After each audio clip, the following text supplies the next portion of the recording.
Hello and welcome back to Seagulls Social, Season 3, Episode 46. So we're just trying to figure out if there's a delay. Hopefully there isn't. I'm of course Ben. You probably haven't seen us for a couple of weeks. So I'm joined by Maz and Ryan. How are your summers going? I'll start with you, Ryan. I'm looking good, mate. I've been getting a bit I'm looking good. No, I asked you how you are. No, mate, it's all good, all good. Plenty of vibes this summer, to be fair. Got a new job, so feeling good. But yeah, things are going well. Very good. Thank you very much. Good, glad to hear it. Maz, how's your summer Congrats on the job as well, congrats, Ryan. Of course, as well. So you did just time out. Me and Maz didn't understand a single word you just said. When you were saying I caught the end of it. So I thought I'd. It's all right. It's okay. Thank you, mate. Thank you very much. What have I been up to? Not much really. To be honest, Ben, just hustling, mate. # grinding. Just been working and living the dream. You're joining the side, man, aren't you, Maz? Yeah, I'm joining the side, man. Confirmed. Romano's going to do the tweet soon. Here we go. And yeah, I got a little cameo on TalkSport as well last night. That was fun. Good fun. Nice. It's been good, man. Good. Yeah. How about you, Ben?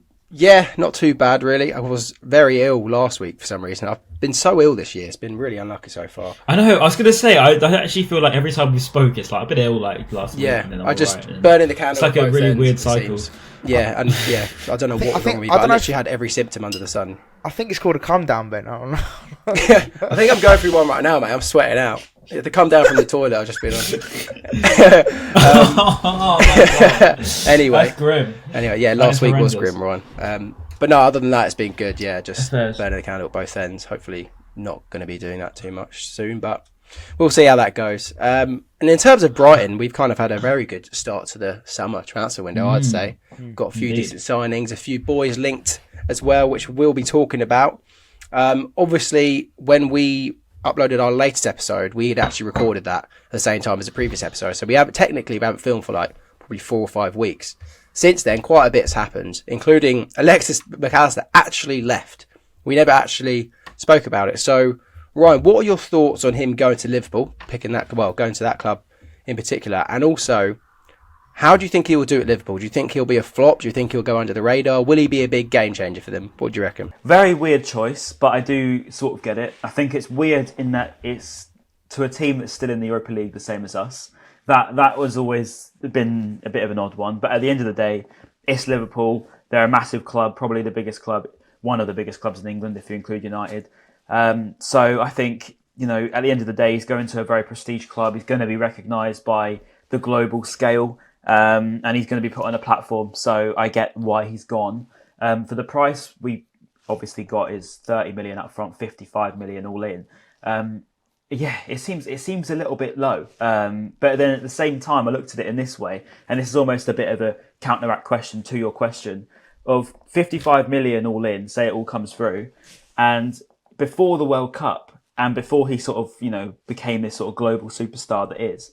Realistically, 55 million was probably around about the right price. And to anybody else, I don't really think that anyone actually took any notice of Alexis Mac Allister before he won the World Cup. It's also to say he wasn't a good player, but I think that, definitely since the World Cup, he almost sort of, performances fell off a little bit. But also, I think he was actually better in that before World Cup to after World Cup. And then people only rate him after the World Cup. And that's what I think is the 55 is a bit more justified, But with those, we say it's like got add-ons, but we probably don't know what the add-ons are specifically. If I could take a wild guess and say one of them is for them to win maybe the Premier League, I doubt it would just be to win a trophy. And then if I'm thinking about, right, will they win a trophy anytime soon? Or will we get, let's say, 10 million or 7.5 million as part of that? I can't see them winning a trophy anytime soon, personally, unless it's Europa League, but maybe I doubt that would be like a Europa League add-on or anything like that. What do you reckon of the price? Maybe. Well, no, they might win it, but I don't. Maybe unless that's in the deal, who knows? It's only like speculation. But we'll win that. But Maz, what were your thoughts on the fee? Because it's mainly 35, but we don't know what the add-ons. What they're about. Yeah, I've seen the narrative, especially on socials, of like, I can't believe, like, what a steal, 35 million, and I think yeah, let's be real. It's not 35 million, as Ryan's just said. It's 20 million add-ons, which is, 55 million all in. It's still cheap, I reckon. I agree with Ryan. I still think it's a bit on the cheap side. I feel like we definitely maybe could have gone more. It's a bit weird for us, isn't it? Because as we all know, like Tony Bloom does not lay down for anyone, and doesn't care if it's Real Madrid or Bayern Munich. If he thinks a player's worth X amount, that's what we're going to get for him. So I was a bit surprised in that sense that he did go for what is perceived as cheap. But at the end of the day, like Ryan said, we're getting 55 million for a player who I feel is replaceable. And I know that sounds a bit crazy to say because of how important he was and how good of a player he is. But I feel like we can replace him. We've proven it for the last two seasons now that we can replace these players, and I fully think we can do it again. It's just who comes in. We've had Dahoud come in and Milner. Obviously, they're not, in my opinion. I don't know about definitely not Milner, but is Dahoud going to be a starter for us? He's got the quality, but is he going to keep injury free? That's going to be the big question mark, I think, with him. It's just who do we replace Mac Allister with? I think that's the key thing now. Is like who comes in as a starter. It seems like it will be Mohammed Kudus from Ajax, but we will talk about that a little bit later. Just to add on to the price. I'll give my point, Alexis. I was just going to say about the price, just before you do your piece. I think as well, a big part of the reason in letting him go so cheap, to me anyway, as an outsider that sort of understands the inside a little bit, is Tony Bloom, I'd imagine, would have said, or the club would have said that because you've been so good throughout, you've always given us ultimate respect. You won the World Cup and you didn't just jump ship afterwards. If you stay with us and keep on till the end of the season, keep playing as you are because you are playing well, then we'll let you go. It's almost like one of them, we'll let you go a little bit cheaper than we normally would because you've treated us so well. We'll treat you a bit nicer too. And maybe it's a bit of an agreement in that way. I don't know. I think he's shown that before, hasn't he? Like Bloom won't keep you there. If you don't want to stay, you don't want to stay. I think he's shown time and time again. I won't let you leave until you pay me what you're worth. I think that's the key thing. It's like he's not going to keep you prisoner. And I think I'm sure we'll get onto it. But the Caicedo, he signed his new contract, didn't he, in March, or after the transfer window, basically. But it's obvious to see that he didn't sign that because he wanted to stay at the club. He signed that because obviously there'll be stuff in the contract that will say he can leave for this amount, or there's this clause. There'll be something in that paperwork. And that's the reason he signed that new contract. Let's be real. He wasn't going to sign like a 3-year extension because he want to stay at the club. He done it so he can get a better deal when the transfer window opens again. So, I'm sure Tony Bloom knows what he's doing. Exactly. Imagine if we did lose him in Jan. Who knows? Would we have got Europe still? Maybe we could have. But would it have been Europa League? Would we have such a great run after the World Cup if he had gone in Jan for a bit more money? So if that was the case, then I'm happy that we held on to him for a cheaper price. It makes sense. And we're playing European football, not the Conference League. We're playing Europa League next season, which is incredible. I do question whether he'll be good next year, depending on what role he plays also in that midfield. Yeah, I do agree. There's a number of different roles he could play. Because let's say if he plays that deeper role, he has so much weight on his shoulders to make sure that when Robertson and Trent are going forward, that he's filling in there. And that's a lot of pressure on Alexis Mac Allister, I think. It depends, and also then if he plays a more of an 8 role, will he be doing that? I don't know if he gets ahead. Maybe if Thiago plays, I think they're linked with Szoboszlai from RB Leipzig or Leipzig, however you like to say it. And I feel like he would be more of the 8 or more of the attacking midfielder of those 3, which then means Alexis is probably then going to be playing in that more defensive role. And then it goes back to how what Trent's like, and they struggled with that at the beginning of last season, didn't they? With Trent bombing forward, they didn't really have a defence after that. As soon as he would leave. I think that Trent, and I think that's why I'm a bit more like they've got these inverted fullbacks, which to be fair is one thing that Alexis will be used to at Brighton. Is that we've been very used to having inverted fullbacks, probably less so with Veltman, but particularly with Estupiñán, and I know we don't like him anymore, but Cucurella was very good with it, and I think he's going to be used to that sort of game. The only thing I'm not so sure about is there's a lot of added pressure. He's obviously a very sort of emotional character. He's a very sort of sensitive guy, and I rate that. And I think you can sort of tell by the way that the players have all posted about him, and everyone's sort of giving him their best wishes. That he goes with the ultimate blessing, especially from the fans as well. Not many players have gone away and done that recently, and I think that's a really big bit of respect. But at the same time, as we always say, Mr. Nice Guy in football doesn't always work, and especially with these big 6 sort of fans, you'd get a couple of passes wrong or you have a couple of mistakes. Mr. Nice Guy isn't very well liked on Twitter, especially. He's going to get digged out for that. So hoping for his sake that doesn't happen because he is a quality player on his day. Yeah. Although he won't be next to Moises Caicedo now, which is probably one of the biggest strengths of our midfield. So I'll be interested if I doubt Henderson's going to be playing, but who he does play with, I can't really think of the top of my head who will start in that 3. But yeah, he's not going to be next to an absolute powerhouse of Moises Caicedo to sweep up with him. He might be the only defensive midfielder in that 3. So yeah, best of luck to him. Obviously, I'd love for him to do really well because I absolutely love the bloke and he gave so much to the club. I think that's probably enough on Alexis Mac Allister. Another departure, which is that's fair. Another guy imminent. He's going to be going surely. Moises Caicedo. We've spoken about him so much. Doesn't look like he'll be going to Arsenal now, who obviously nearly signed him in January because they've just pretty much got Declan Rice. 100 million or whatever it is, crazy money. I know it's English tax or whatever, but if like you said, I think you tweeted off SS Maz. Yeah. If he's going for 100 million, what's Moises Caicedo worth? Yeah, it's a weird one. I was gonna, in my opinion, if Declan Rice is worth 105 million, Moises Caicedo minimum is 120 million. But obviously that's not going to happen because of English tax and all that jazz. We're probably looking more 80 to 100, I think. But I think it'll be 100 plus. You know, it's. Yeah, I hope so because otherwise it's ridiculous. I can't see it being that. It's the market. It'll be like 80, 85, I imagine. That's the thing. It's the market's the market's messed up. Basically, we all know that. Yeah, but if we're going by deals, as in, if a player's gone this amount, what does the next player go? If you go by that logic, there's no reason why Moises Caicedo goes for any less than, let's say, 110, 120 million. Because it's just mental to me to think. Look, I'm not saying Declan Rice is a bad player. He's a very, very top quality player. You know, we all know that how good he is. But he ran in ragged against West Ham. Even after the press conference, Declan Rice came out and he was like, "I hate it out there." On Twitter today. He was like, I hated it out there. It was like one of the worst days. He said it was demoralising. Demoralising. That's it. Yeah, against Caicedo, and then was it the semi-finals against Man United? He was by far the best player on the pitch that day. There's just time and time again. You could pull out a million performances from Moises Caicedo of how good he is. We know how good he is. So if Declan Rice is going for 105 million, I'm sorry, but Moises Caicedo has to go for 110, 120. But I'm with Ben. Unfortunately, I just don't see it happening. Unfortunately. Yes. What about you, Ron? I agree with everything you say about how good he is, obviously, and I think that he is fantastic. Don't need to go over it. But at the same time, one thing I do disagree with, I've got this weird confidence. I don't know why. I think that I just believe in what Bloom's doing. I get the whole thing of where he is with the whole poker board here, and the cards he's got is obviously worth more than the cards that he wants off the others. So he knows that, and I think that because they've got Colwill, and because we know that Colwill wants to stay, and because we know all of these things, it's very, very public as to how much Chelsea are on their knees for Caicedo. At the same time, people know that we want Colwill. It just seems like a bit of a back and forth, really. It's like football fans at a station, really. Like it's sort of like, come on then, and another week's passed and nothing's happened.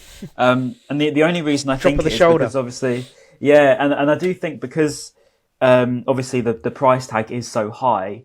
That's what's given me this confidence of, well, you either have him or you don't. And I think that because with Mac Allister's clause was a bit different and their agreement was a bit different, was we'll let you go because you've given us loyalty. Whereas Moises Caicedo's is we'll let you go if this offer comes in.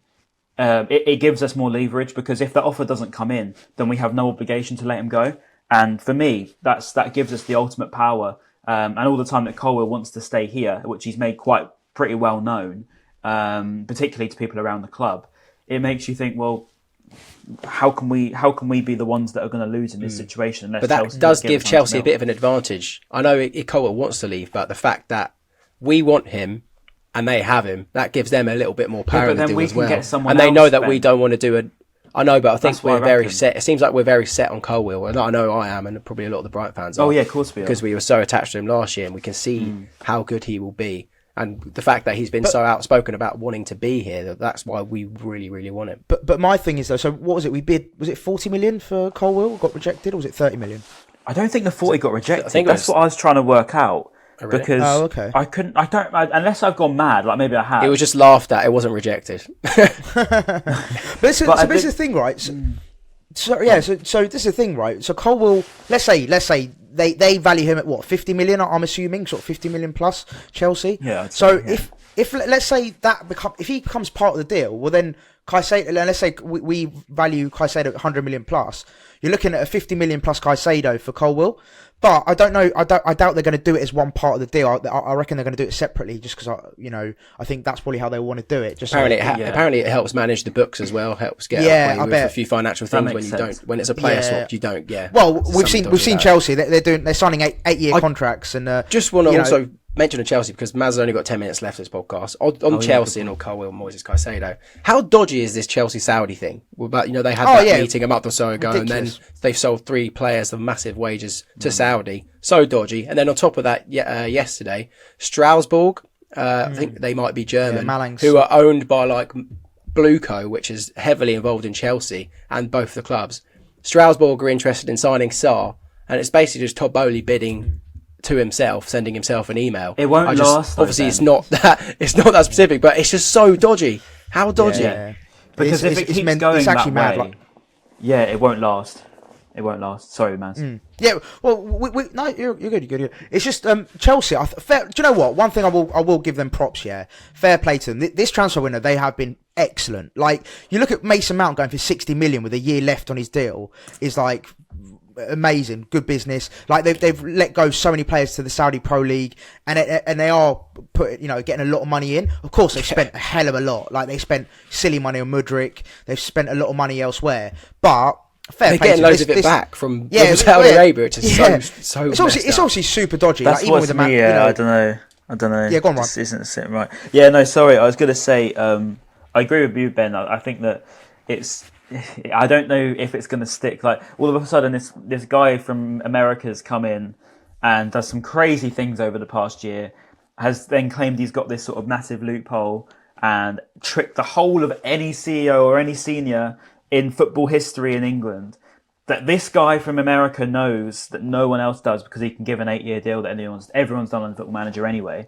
And this is what I don't understand is like, I just feel like it's like, I don't know, I think something's wrong with them, and they've spent so much money that surely someone's got to catch up. Like, I don't know the ins and outs and the financials at Chelsea, but something doesn't quite add up to my brain anyway, and what do I know, I guess. But I do think that back on the Colwill thing, where you say about the 40 million, the 30 million was definitely a verbal thing. It was never actually an official bid, but the 40 million was an official bid. I haven't seen that been rejected. I could be wrong. But my thinking is, obviously, if they're so confident in getting Caicedo for 80 million, or if that's just propaganda, could be. At the end of the day, our evaluation for Caicedo was 120 thereabouts. 40 million plus 80 equals 120, no? So I don't know what if that's just a conspiracy theory, but I don't know. Something to me seems like both of us are going to come away happy, because if there's another deal of someone's coming away feeling smug, and if it's that lot, I think that it's the end of our negotiations together and this whole little partnership that we seem to have. Yeah, the unofficial partnership. Just finally from me on Caicedo or Chelsea in general, is that I think that I've seen Colwill. They've said basically like they want to keep him. They see him as a future and potentially for a second loan. Don't Poch they? Does, Poch. Yeah. Well, yeah, no, you're right, Ryan. I would love to keep Caicedo as well. I want to sign him as well. There's rumours, isn't there, that we might get Colwill on loan again for a second season, which I would not be happy with at all. I think we always say, don't we? We don't want to develop another player's player unless we get him at the end of it. The club have said that as well. They share the exact same opinion. Yeah, so I just basically hope that we get a really good deal. If Caicedo goes, we get 100 million plus, and then hopefully we can sort out a deal for Colwill, because I think he'll be key next to Dunk next season, and just helps us with that depth at centre back as well. So yeah. Call me crazy, but I would take, let's say, 85 million for Caicedo, and then we pay 35 to 40 for Colwill. I know then it's maybe like the only difference there is like 40 million we have in between that, but I really think we should get Colwill, and he'll be a massive, massive player for us for years to come, not just in the near future. But then you can say that about Caicedo though. 21. What do you mean? True. No, but he was all destined for a bigger club, and always has been since he burst onto the scene at Brighton. I feel like that was always the projection. Like, one day he'll probably be playing for Real Madrid. I probably don't see the same for Levi Colwill. at the moment, but I just think, Colwill could be such a huge success at our club. And Caicedo maybe is not as replaceable, but we can replace him. And like you said on TalkSport yesterday, Maz, we have so much faith in Tony Bloom that they're always going to do the right thing. But I would happily, I'd happily give Caicedo to Chelsea, get Colwill in. Do you agree, Ron? Yeah, I mean, obviously, I think pretty much. The only thing I think, a loan, if it's another loan, I mean, obviously he loves the club. If he comes in and plays really well for another year, it is what it is. At the same time, if he doesn't renew a new contract at Chelsea and sign to us on loan, I can live with it a bit more, because then that gives us a little bit more leverage going into next summer. I know it seems like a long way away yet, but if he doesn't renew a new contract at Chelsea, I think he would only have 2 years left, or maybe one. And that means that obviously his price is either going to be in our hands, or they're going to be a little bit panicky because they're thinking if he doesn't renew now, Colwill's got another year at Brighton and he loves it even more because, done well in Europe or whatever, then I don't know. There might be something in that. I could be in dreamland a bit potentially, but I don't know. I just feel like there's something going right at Brighton, as we'll get onto in a bit, about the incomings. And I feel like, especially with this Caicedo deal, it just feels like I have a lot of trust, as Maz says, in Bloom, to make this right decision. I don't think we're going to come away from this feeling hard done by. Could be completely wrong, but I really doubt it, if I'm honest. Yeah, in Bloom we trust. Agreed. Exactly. Maz, before you go, I just want to quickly mention, actually, let me mention one thing. Jack Albion's flags at Glasgow, and also all the Brighton flags at Glastonbury. Phenomenal. Unbelievable. I think I must have seen, I know we posted maybe 3 different flags, but I'm not joking. I think I saw probably 4 or 5. And I don't remember seeing any other clubs. I know that's what a trophy for Brighton, but it's just class to see so many Brighton flags at Glastonbury. Glastonbury flags trophy. What a trophy. Yeah, I mean, it's a big one. And obviously Jack's was incredible. It's an England flag that, if you didn't see it, said Jason Steele for England. And that was brilliant. It even got the Football Daily podcast, even gave it a shout out. They were talking about flags at Glastonbury. And they gave Jack a shout out, which is incredible. But on Jason Steele, on goalkeepers, looks like we're going to get Bart Verbruggen, who's a Dutch goalkeeper. Verbruggen. He looks very, very good. He apparently had a really, really good game for Holland, not Belgium. I think people got mixed up with his nationality on Twitter a couple of weeks ago. For the under-21s, he was very, very good. Looks like we're going to get from Anderlecht.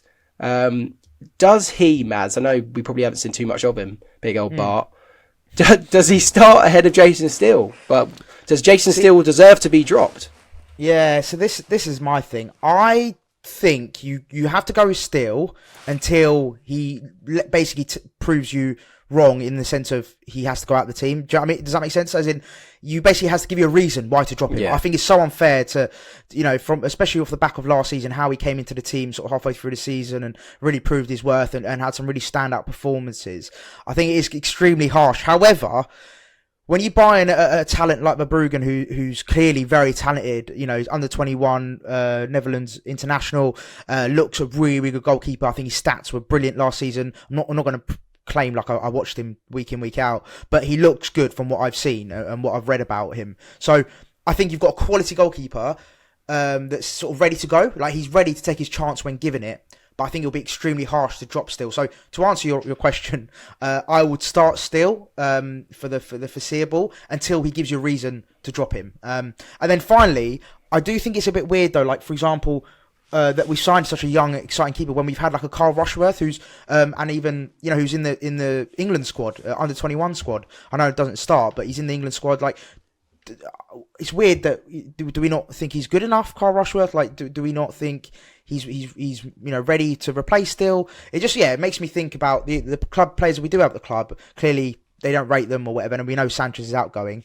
It's a bit of a weird one, but he looks like a quality goalkeeper, and I'm excited for the signing. Maybe for Rushworth, maybe it's one of the ones where he just needs to be playing more first-team football. I don't know how many years of first-team football Bart's been playing at Anderlecht, or maybe before that. Last January, maybe it's just one where...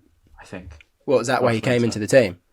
Yeah, I could be right. I don't want to interrupt yet because I'll let Matt before he goes. I don't know how many seasons or months he's done in the first team. But maybe it's one where Rushworth just needs more time. But obviously, but then you go. Obviously, I know Steele's in his 30s now. But yeah, will it be then a Rushworth versus Verbruggen 1 and 2, which will be interesting to see. But no, I'm very excited. I think it's really key that we replace Robert Sanchez. Obviously, he's nailed on to leave. Where is he going though? That's funny. I haven't seen him being linked anywhere, which is weird. It looked like he was going to go Tottenham, and now he's not. Maybe Chelsea. Now apparently Kepa's going to be number one at Chelsea according to reports. But yeah, boys. Also, just before I go, I would love for us to sign Mohammed Kudus, please, Brighton. If you're watching, going to happen, mate. Tony, if you're watching, please just go all out for Kudus. Spend 40-50 million on him. Get the boy in there, and Sasha Bowie from Galatasaray as well. Yes, that's been we'll be talking about all of those in part 2. Yeah. When Maz is going to be shooting off. But yeah, Maz, thank you very much, and we'll see you in 2 seconds without Maz. Yeah, peace. Thank God he's gone. We've had to do that twice now. I've said that before. Is that a first time thing? First. No, we've said that before. Thank God he's gone. Part 2, here we go with Ryan and Ben. We're going to be talking about the incomings and obviously the players we have signed, because I don't think we've spoken about too much, have we? Yeah, I'll talk about Verbruggen a bit more as well. To be fair. We talk about big Bart Simpson.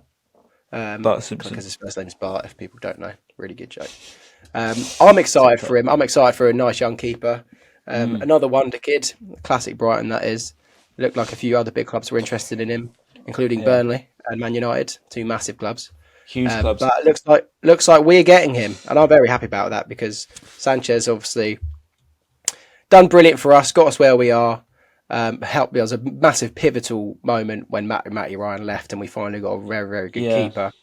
But obviously something's gone wrong, and I'm glad he's going. Hopefully we'll get some decent money for him. Don't really know how much we'll get. If I'm going to guess, maybe 25 million. Can't see it being any more than that, especially if he's not going to be someone's number one. If you don't one, want to be here, then go, isn't it? I think that's exactly. pretty much the situation. Let him go. So. But Ryan, what do you reckon of Bart then?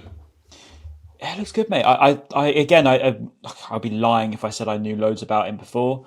I do have a Dutch friend, and I did ask him. I actually have 2 Dutch friends, so shout out Jelmer and shout out Baz. I spoke to both of them. And Jelmer is a great guy, and he basically told me a little bit about him, and he said that he's actually given me, he's an Ajax fan, so he actually told me about Kudus as well, and he said that there was a second round of talks like last week or something like that, so a couple of days ago. So he said that Brighton are the most interested. So he's given me quite a lot of updates on the whole Netherlands link, so it's quite fun. But no, he did say about Bart, he said he's probably one of the most hyped up players in the Netherlands in terms of like prospects, and they're really excited by him. Like all the Dutch fans are proper, bigging him up to be the next big thing. To answer Mass's point on the whole fact of Jason Steele and stuff, and why Carl Rushworth, obviously, it does seem to hinder him a little bit. But I don't know if you've seen the clips of his distribution, but he has the passing of a midfielder. It's ridiculous. Like he has his long balls and medium balls. Not rock hard. Yeah, Verbruggen. Okay. And his passing is insane. So he's very, very, very technical with his feet. He must have been a midfielder when he was younger. As if he's not young enough. It's like Jason Steele, isn't it? Jason Steele said he used to play like centre mid sometimes for Sunday League teams when he was playing golf. You can see. Yeah. And I think that's probably the reason. I don't know Rushworth in and out, but from my taking anyway, I haven't seen a player with that much composure on a ball. I think that, he's got the composure of Jason Steele, but he's got a passing ability that probably is far above the Dale Stevens Sanchez and Steele. Yeah. Dale Stevens in the Championship 2015. Unmatched passing range, but it's like a Stevens John Joe Shelby link up right there. Like you don't get much better than that back in the Championship. But, we're winning the lot next year if that's the case. We're winning everything. But no, he looks great, and I'm very excited by him. And the Dutch fans seem excited by him as a prospect too, which is exciting. And what do you reckon with Steele? Will he be starting next year? Because Bart seems like pretty much done, isn't it? So let's say we have Bart and we have Jason Steele.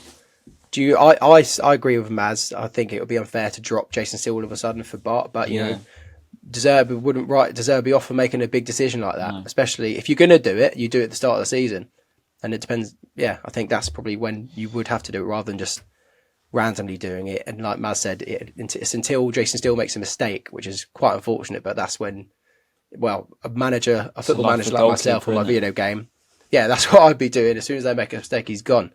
and that's when you drop him. But yeah, what do you reckon? Who starts? The good thing is we've got a USA Summer Series to, get into, see, these young players, new players. So it could give us a little bit of an insider as to what our starting 11 could be on the first day. Could be a good also insider as to who's better in that, if we're rotating. But at the end of the day, Verbruggen is one of the hottest prospects in the world as a goalkeeper, and he has been signed and has been lured here by De Zerbi and being ensured game time. And at the end of the day, if you're going to be given and offered game time, you're going to be all over it, especially as a goalie. So I'd imagine that he'd be starting, but I don't know if it'll be instant. But one thing I can say is we've got Europa League next year. So to be able to have the ability to switch between two very capable goalkeepers at their feet is going to be so vital for us. Two goalkeepers that will hopefully love the club as well and not just want to leave would be quite nice, especially when we've got so many cup competitions to play in. So I'd imagine that we're signing a lot, aren't we? So bless you. I would think that we're going to be in a much better situation in terms of rotation, and we're going to be seeing more rotation. So that's a very good point, because but there'll be more. You always see those clubs that are playing in Europe. They always have a cup goalkeeper, don't they, or a key goalkeeper that plays in Europe. And I didn't even think about that, whether it'll be Jason Steele that plays in Europe or Verbruggen. Maybe Verbruggen does and Jason Steele starts in the Premier League. There's no harm in mixing it as well, Like if they're both very confident and very capable, there's, you need a core, of course, but at the same time, especially with all these competitions, I think it's not a massive harm. Sorry, I pressed the wrong button then. No, that's true. But I think, I don't know, if I had to pick, I'd probably say maybe Jason Steele for the Prem, just maybe for the experience that he had last year. Let Verbruggen settle into the cup competitions and that sort of thing. I think that would be the way I would go about it, if so. But no, it looks very exciting to be able to sign another wonder kid, especially as a goalkeeper, because it's so important to have a really, really good goalkeeper. Gives the defence in front of them a lot of confidence as well. And Brighton have a very good history of Dutch goalkeepers. Past Tim Krul, we have Big Michel Kuipers, the former Dutch Marine, and Brighton absolutely loved him. So hopefully it's the same for Bart Verbruggen. I can see that Bart Verbruggen's a Royal Dutch Marine. That'd be great. Yeah, but was he a chef? We'll have to find out. We'll have to ask him if we ever see him. We'll get him on the podcast. We'll get him on the pod. That'll be the first question. That'll be the only question we ask him. Do you know Michel Kuipers? You look up to him. Sorry. Actually, let's get them both on. That'd be great, because Michel's an absolute legend. And if you don't know him as a Brighton fan, you're listening, get to know him, because he is an absolute hero. Has he got a flag outside the West Stand way? I don't know if he does he? I don't know. I don't. If he does, I sit in the West. I don't even know. That's really bad, isn't it? My awareness is awful. Like you could literally put. Have you seen them awareness tests, and they put the moonwalking bear thing in the background, and they see if you notice it when you're trying to count the keep you uppies? You ever do that in school? Heard of that. There's a bear goes behind. If anyone was in school and did this, it's the weirdest thing. And my brain would just completely not even realise it's there. Like I would not even notice at all, and it's just there doing this and all sorts. So that is worrying. You'll get cooked if you're in the forest. And funny enough, I was actually watching loads of bear videos yesterday after listening to a Joe Rogan podcast. It's very strange. Brighton Pod, sorry. Because I learned something whilst we were off air, Ryan. Sasha Bowie, who was a right back that some Brighton fans are excited about, the Galatasaray guy. I had no idea, and you informed me. What did you inform me, Ryan? Fabrizio Romano followed me on Twitter as well, by the way. Top man. He's been DMing me and all sorts. Been a great guy. But he said good books.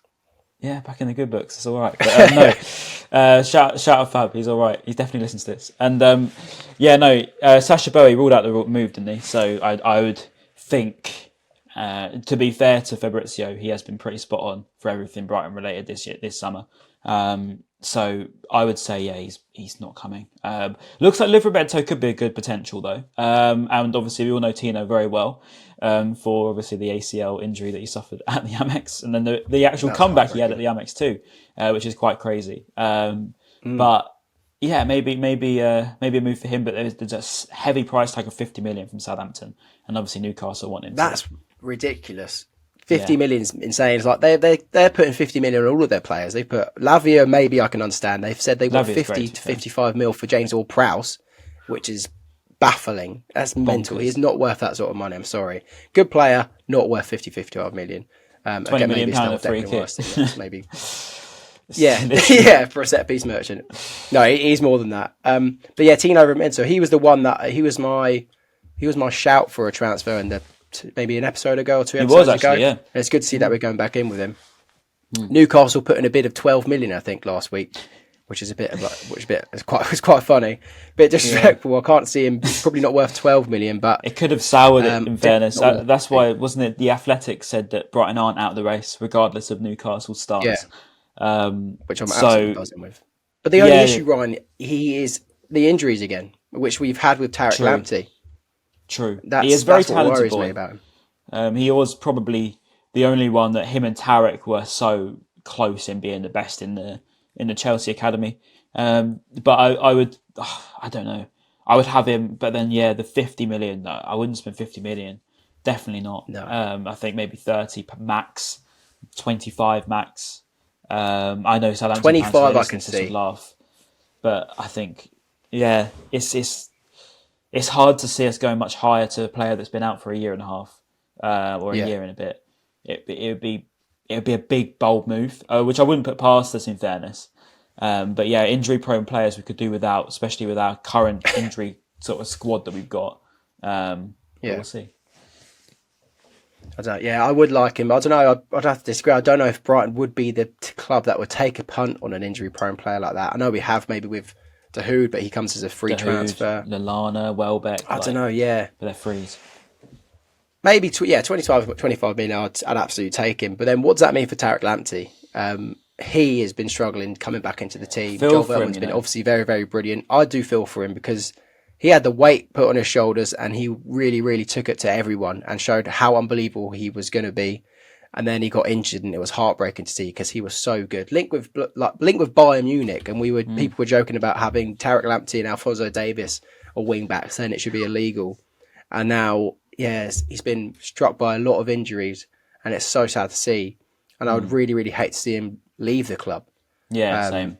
If we did get another right back in with Joel Veltman there as well, because I can't see us having 3 right backs. But what do you reckon? If we do get another right back, does that mean Lamptey maybe goes out on loan somewhere else? I think if anything, he'd probably get sold. Unfortunately, I don't think we'd loan him. Just because at the end of the day, he's going to want to focus on his career. He's going to be 23 next year, 24. So ultimately, he's in a position where he wants to settle his career, so he knows where he's going to play. It's harsh, really, because I don't want to see him sold. I feel like he's one of those players that a lot of people got an attachment to quite quickly, especially during lockdown. Lockdown Lamptey and all that is one of the parts. He was like our first superstar, wasn't he? Yeah, we really felt like we had something proper there, and I still think we could, but I think that it's too much of an ask for him really to become, especially with the amount of games he's got to play next year. I could see him being sold. I hope it's a loan, just for the sake of, if he does go out and does really well, stays fit for a year, could be great for us. But ultimately, if we're looking at the likes of Livramento, they're young players too, and they're going to be realistically replacing him, which is a shame, but it is what it is. It's football. But on the flip side, he featured a couple times, didn't he, on the left-hand side? And maybe that would be good to have as an option this season. And similar to the goalkeeper situation, maybe we can say, Lamptey, you can play in the Europa League and have more game time there. Maybe that will help him get fit and get more adjusted to first-team football again, rather than him going out on loan. But I would be upset to see him leave permanently because there's still definitely a player there. I agree. It's just whether he can get over all these injury issues. And obviously with Sacha Boey now not being part of it, I can only see it being Tino Livramento. Unless we sign some absolute random, which we there'll be another link. I reckon. End up doing. I don't know any right backs some random that bloke I've seen or heard being linked to. I think the only things I have seen is obviously nice little leeway onto Kudus. To be fair, Mohammed Kudus. I was about to say as first called by Fabrizio again. Another exclusive here from Fabrizio Romano. He gave us the big news of Joao Pedro, and now he's given us some exclusive on a player which I think, Ben, could be a very, very, very big coup. He's I think he is the most successful dribbler in the world currently, in terms of dribbles completed. After Harry Kane. Is it after Harry Kane? That's mad. Oh, sorry. Well, no, just because of his speech. That's terrible. That's a horrible joke. You actually baited me properly as well. I was going to say, how can you keep dribbling on? Anyways, point is, you are immature. Point is, Kudus, great player, Ben. 40 million, no, probably thereabouts, I'd say, to get hold of him. Yeah. It's going to be a tough deal, apparently. Euros that wasn't it? So I imagine it'll be 30. I think 35 million pounds will probably be the number we go for if we do end up going for him. He's that wonder kid on Football Manager, FIFA. Kudus is the go-to guy on, if you play Football Manager or FIFA, you always sign Kudus. I always do. Make him play anywhere. I always rate him. Yeah. He's a guy named Steven Alzate. Midfielder. Yeah, he's great. And I'm really excited if we do get him because he screams Brighton. He also screams Roberto De Zerbi. But again, I did speak to Yelma, and Yelma told me, shout out Yelma, and he told me that at Ajax, great talent, but, and it comes to the big but, and the reason why he's going so cheap and it's the reason why it's time to move on is because he's not the best at playing with a team. He's a bit selfish. Now, don't get me wrong, you need selfish players, particularly talented ones. But if it's a situation where he's not going to play for the team and he's going to sulk, then that's not good. And I think that De Zerbi, the one thing he is good at is sorting players out and making them the best they can be. Realistically, we didn't see... I know that Solly is definitely not a sulker, far from it, in fact, but he's a player that was completely on the other end of being not the best, in terms of goals output, assists output, to being our best goals assist output. So what do you think? Do you think that he could revive that will to play for a team and being a little bit more inclusive, perhaps? If anyone can, it would be De Zerbi. Out of any managers currently in the Prem or any of the top leagues, I feel like he's the guy that would get that into you. And maybe it's part of just... on Kudus' side, maybe can you get bored of being in the Eredivisie if you're quite successful there constantly? Yeah. And maybe obviously I don't think they've done as well in Europe this year. Did they even qualify last year? I think they did qualify the Champions League. Or are they Champions? They were Champions League last year, weren't they? Because apparently he scored against Liverpool. I don't remember seeing that. But yeah, I think they're Europa this year. I believe. Yeah, I think they are Europa this year. Yeah. So maybe it's just a case of getting like cold feet and wanting to move on. This is going to be such a brilliant opportunity for him. Playing in the Premier League is massive, and I think it'll be such a big motivation for him. And then, on top of that, you've got De Zerbi, who can probably kick him into gear, and it'll be such a great environment for Kudus to be in for sure. Like I think, not just saying it because I'm being biased, but Brighton is definitely one of the best clubs to be at in the Prem. Let alone probably maybe in the world potentially. Especially for a talented attacker, like if you're a player that wants to get forward, wants to have the ball a lot, wants to take players on, get goals. And be in with a chance, and you're going to be in with a chance of a good 5 big chances, a game. Probably a bit much, but 3 big chances a game. You know that you're in with a chance of scoring a lot of goals. I think that Kudus is that sort of player. He looks like a player that's going to want to be in that situation, especially with Joao Pedro, Mitoma, Adingra, March. We've got some great attackers. Sarmiento as well signed a new contract, and that's not even to mention if we went for any more. But I do think that, he's going to be very vital in terms of versatility as well, as you say. That's where he plays, though. That'll be the interesting part, because obviously he can play right wing, he can play cam, he can play as an 8 in centre midfield. But I think he's also played up front for Ajax as well. Yeah, I doubt he won't be playing up front for us, I'm pretty sure. But maybe he's the Alexis, or maybe he's the guy that will be going into midfield, and then we have someone else that will play deeper. Yeah. I was told back in June that back in May, that as the season ended, it was saying Brighton will be going for big names, so don't worry this summer. And I was just thinking, and then I still been linked with all these players, and now I'm looking at them and I'm thinking, my goodness, that you weren't lying. Like, you were not lying. We really are going for big names. Like, I did not imagine. Did you ever imagine Joao Pedro and Kudus being players that Brighton would be linked with, let alone signing, but like linked? That's the one that shocked me. That was the one that shocked me, Joao Pedro, and I was like, fuck, we mean business. Yeah. And that was such a good surprise. And it's actually part of a question I was going to ask, is when you have those nice surprises, when you see a player randomly linked and then you sign him very, very quickly after that, it's such a great feeling, rather than having to deal with these long-winded, month-long transfer sagas. Yeah, I feel like someone could be that. Could be. And it kind of does it. Sometimes it gets a bit boring. Like, I imagine Arsenal fans are still pretty happy they signed Declan Rice, but the fact that it just took so long and it's so long-winded, and it's just, it must kill the happiness a little bit. And I saw someone's tweet went viral. It was like, I absolutely love David Ornstein, absolutely love Fabrizio Romano, and then said, but wouldn't you just love to find out your transfers as like a surprise, and you're like, oh wow, you got a really, really cool announcement video, or you just find out on the day, like kind of like we did with Joao Pedro. I think we found out on the Thursday night, and then by the Friday, I think we'd actually signed him or something like that. And that was such a great surprise. Yeah. And now these kind of sagas go on for so long. You're happy once you get him, but it just gets a bit... Yeah, exactly. It's very draining on the fans. And I know that's part of football now, especially with social media. Like, it's agents. Back in the day, you would find out who you've signed on like 442 magazine. Yeah, when you didn't have social media, you'd be going to Marbella on the plane. You pick up 442 because it's the first thing you read all year, and then you see who you're signing on there. Something back like that. When magazines meant something, you know, like it's unfortunate. But now this Caicedo thing has been going on since January, mate. Like the whole Arsenal thing, and then literally even during the season, Fabrizio Romano was tweeting about him. It was boring. Yeah, and it still is bored a bit now. And it kind of kills it a bit. I saw Brian Bowles really popping off, and I saw he put a tweet on about the same thing. He just said that the Caicedo stuff is just boring now. Like it's at a point where you just think, well, we all know he's going to go. Like no one expects him to stay at Brighton now. And if he does, it's because no one wants to pay for him. And I said that back in that bold opinions thing. That I feel like it's going to be kind of a lot for people to pay, and that's always been my stumbling block over Caicedo, whether anyone's actually going to spend 100 million on him. And I still believe that we'll stick to it. But yeah, I just feel like it's been going on for so long now that even if someone does go and buy him, like I'm not going to have any emotional attachment to it whatsoever because it's gone. I've pretty much written it off. Yeah, it feels like he's already gone. Yeah. I've accepted that he's going to be gone. That was months ago, so it's not going to be painful to see him finally go. Alexis was a bit different because I felt Alexis seeing him in the Liverpool shirt hurt like that. That did hurt.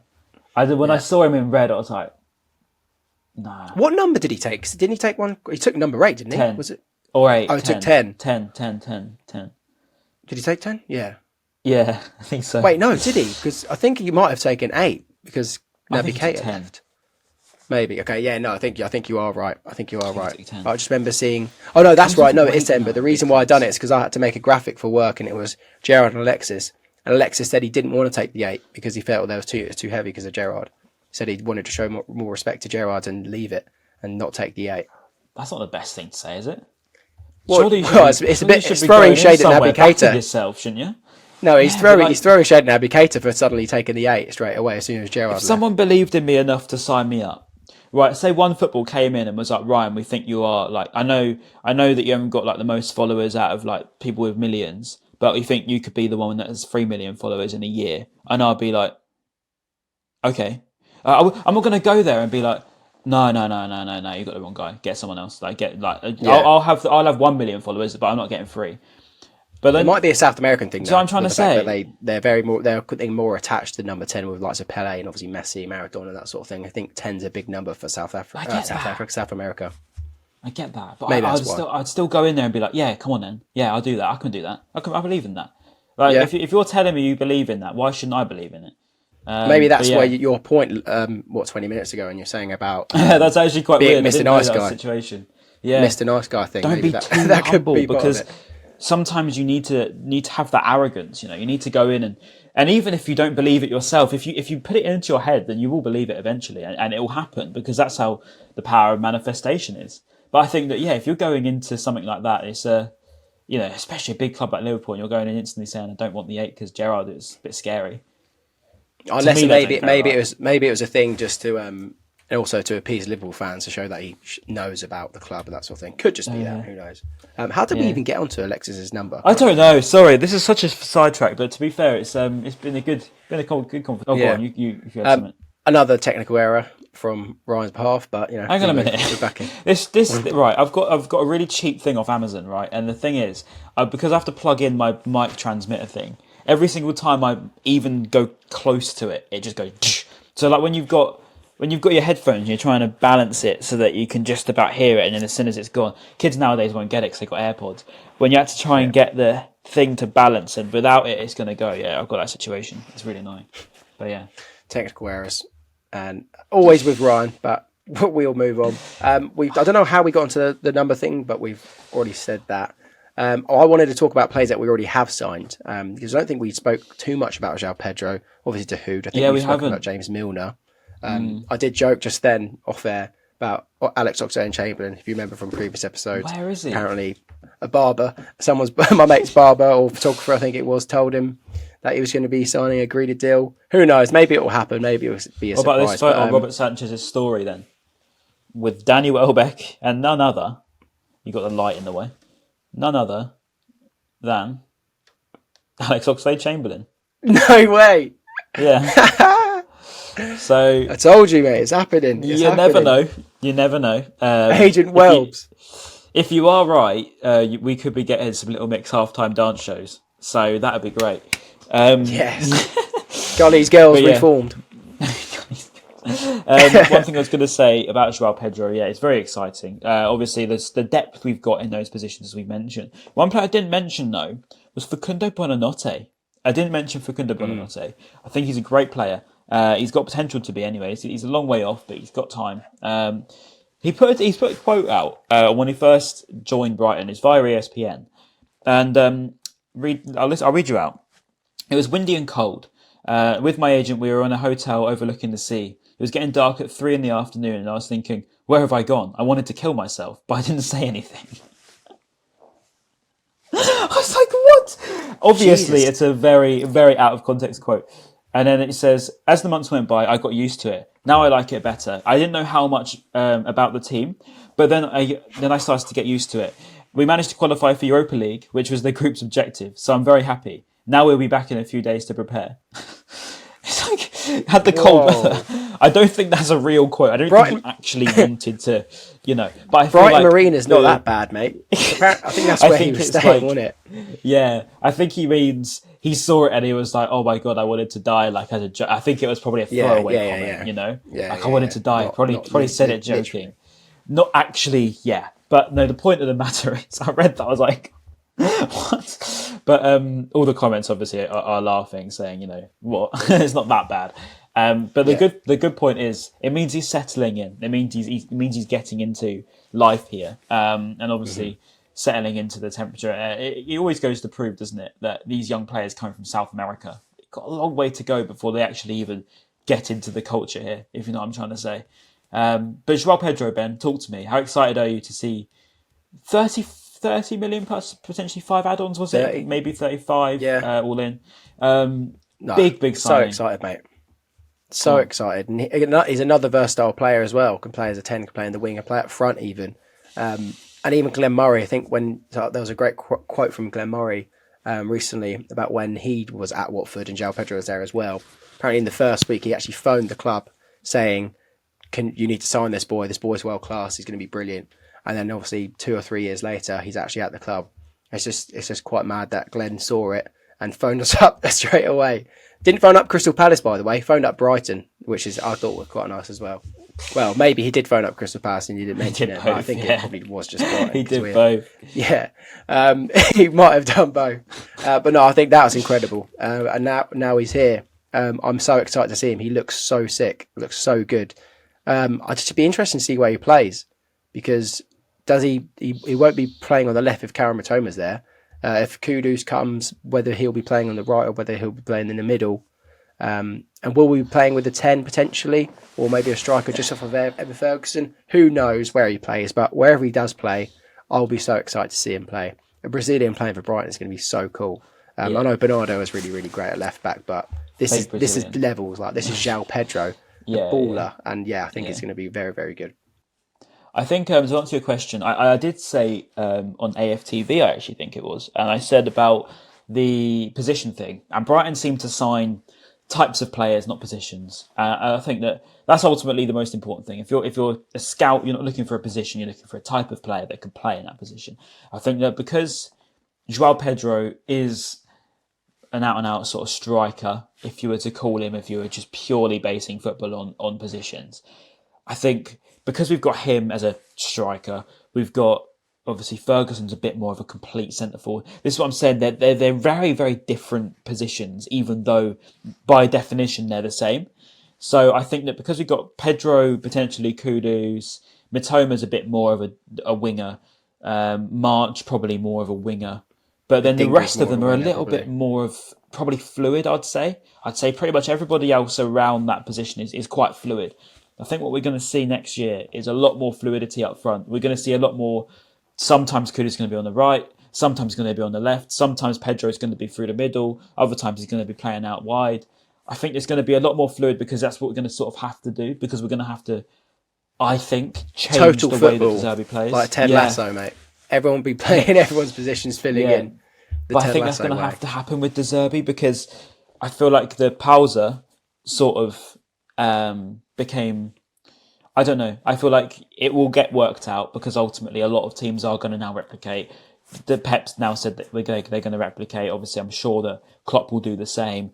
A lot of clubs are going to start replicating, so he'll have to adapt and change. And De Zerbi's admitted that in the press conferences in the past. He's going to have to adapt and change his style. Potentially, we could be seeing a change in style to where we've got players playing a lot more fluidly, a lot more attacking sort of changes. We've been used to it in midfield for so long now, been used to it with inverted fullbacks, been used to it ball playing centre halves. I think the next thing that we're going to have to see that's changing is a change in up front. I feel like things are going to change a lot. That could be just me overthinking football as always, but I think that makes sense. No, of course it does. Yeah, that's very, very true. We've seen it in the past where managers don't change and it all goes Pete Tong, and when clubs do figure them out and then they do drift off. A bit like Liverpool, if you don't change your players, or a bit like Leicester, if you don't change your players, definitely Leicester. Best example. If you don't change and you don't keep up with the times, then you fall off. And eventually we will. Whether we see it so soon next season, who knows? I think we've probably got another season with it. I think got another couple. I'd say got another 2 or 3. I'll be interested to see how teams do deal with it, because obviously I'm not a football manager, but thinking about it, I can't think of how a team would deal with having a centre backs and that sort of thing standing on the ball, waiting for them to come, because the only thing you can do is come. You're not just going to sit there and not get the ball, are you? So they'll be interested to see if it does get figured out. There'll be a reaction. It's quite a good compliment. Yeah, but probably a massive. Well, it is a massive compliment to De Zerbi and Brighton. The fact that Liverpool and City might be trying this out. Maybe City definitely are going to be adapting their way and kind of implementing it into their own style. So hats off to De Zerbi. It's a blessing and a curse, isn't it? If you're doing something so good, people are going to copy it. Yeah. That's the John Stones role is probably one of my favourite alternatives. I think that's such a great role. That's very clever. Yeah. That's a great role. So maybe that's... We saw De Zerbi do it against Pep on the final day, didn't we? Not the final day, the day before the final day. When he did it with Van Hecker. And I thought that it worked really well to sort of leave a free gap between midfield, anchor, centre-half. All of a sudden you've got a ball player who can come all the way as far as through the middle to sort of pass the halfway line into the final third. That is, I don't know why, I love tactics. I think that I absolutely love tactics. Watching that Van Hecker role was so great, and I thought, no way he's actually trying to do the same as Pep, to Pep. That's just great. And it worked, to Haaland anyway. It'll be interesting next year, definitely. There's going to be a lot of evolving. You think of how much has changed since October when he came in. To now, mate, to think so much has changed since Potter left. Yeah, so much has changed, mate. It's crazy. I feel like a different person. I feel like I've aged with it, but it's great. What we're going to be saying next year, this time next year, when we're going into another season, hopefully with De Zerbi, so much change. We're getting so many new players coming through. It's very exciting. It's super exciting, and then also another exciting thing that made me so excited for next season is our friend Ted, friend of the podcast, made an incredible end of season video. We shared it on our story. Oh, yeah, Ned's I'll put a link in the description as well. Ned's did. Ned. Yeah, Ned. He did one. We got taken down. Was his on YouTube though? Yeah. Maybe I'll get him to YouTube. Maybe I'll get him to post it on Probably Twitter because it was on YouTube. Yeah, because match footage is going to get snapped up straight away. But yeah, I'll try. If I remember, I'll put a link to Ted's in the description because it's really good. It's phenomenal. Yeah. And I'm absolutely pumped, mate. Europa League football soon. We'll be back maybe in a week or two if something significant happens. Who knows? I feel like there's going to be a surprise coming. I think players are coming back on Monday. I think because it's obviously 1st of July is tomorrow. I doubt they'll put them in on a Saturday. They could do. I doubt it. So the season starts tomorrow. At the time of recording this. So 2023-24 season is tomorrow. And for me, I'm excited by that. We'll have a kit review soon as well, I think. Yeah, we'll get all this. We'll get all this back. So I think regular weekly podcasts are back, if I'm honest, because it is the build up. There'll be more transfers, pre-season, America tour. there's been plenty to talk about. So yeah, that's true. American tour is going to be quite fun to react to. Yeah, America's going to be jokes. But I just feel like there's a surprise. I feel like they're, especially in maybe in the defensive role, whether we get Colwill or not, I feel like that's a big position. There'll be a breakthrough in that. To be fair, that'll be the next position to sort out, and then I think we're probably good to go. I think we're good to go in Europe and the Premier League and all the cups, and potentially win silverware. We'll leave it on that. Ryan, thank you for sticking with me and being here. Obviously, Maz had to leave. It's been a good episode. It's been nice to be back. Really good. It's been a little bit more analytical, actually. It's been quite fun. I've been quite enjoying. It feels like a long time since I've gone to that part of my brain. It's been quite fun to do. But yeah, no, we've had so many players that we've been linked with to talk about, which is obviously very nice as well. Because sometimes, especially maybe in recent times, we haven't really been linked with players we know or that we can talk about. It's always been never seen a player. Watched his highlights of Brazil scout, looks good, let's get him. And but now we actually know the likes of Joao Pedro, Dahoud. They've got history and they've got class that we'll be looking forward to seeing next year. So, like the video, comment below saying. Let us know whether you think we're going to get Colwill. Let us know if you think we'll get Colwill or not. Let us know because I'm interested to see. How much would you spend on him? What's the max you spend? That's the comment. 50, 60 million. I can't see us. Yeah, maybe 45. If we hit 50 million in a transfer, that's crazy. I can't see us spending that much. We have the money, obviously. We do have the money for sure, here. But. Yeah, we are him. We're so here. Yeah, we've got. And also, let us know any other signings. Let us know any other signings you think that we should get or that we link to that we've missed. And on that note, we will see you very soon. Peace.